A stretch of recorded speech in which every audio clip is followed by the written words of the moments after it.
चारि जण नाबालक सांग ट्यूशन जाउछंती कही घरु बाहरी जाइथिले। परे सेमाने नदी घाट को जाई गाधौथुवा बेले असावधानतावशत गुड़ खसी जिबारु 3 जण नाबालक पानी रे बुड़ी जाइथिले। तबे तुरंत स्थानीय लोक माने 2 जण को सुरक्षित भावे उद्धार करिथिले भी जणे नाबालकन को उद्धार करिबारे विफल होइथिले। खबर पाई अग्निशम बाहिनीर कर्मचारी माने नाबालक को उद्धार करी मेडिकल को नहीं जाइथिले।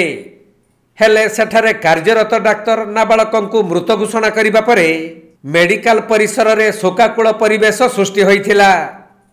एपरी अभावनीय दुखद घटना घटिछि राउरकेला झीरपाणी स्थित कोएल नदीर पंप हाउस निकटरे थिबा नदी घाटरे।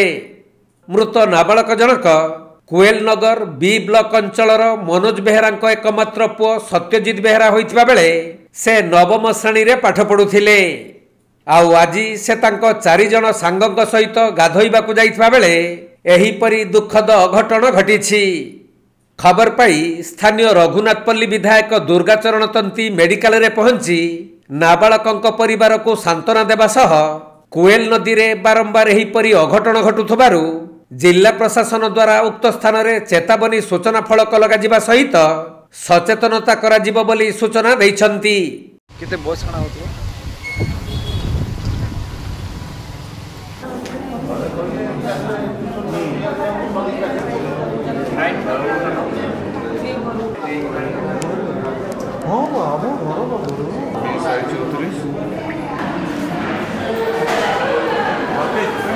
राउरकेलारू सुरजित नंदन रिपोर्ट कोणार्क लाइव।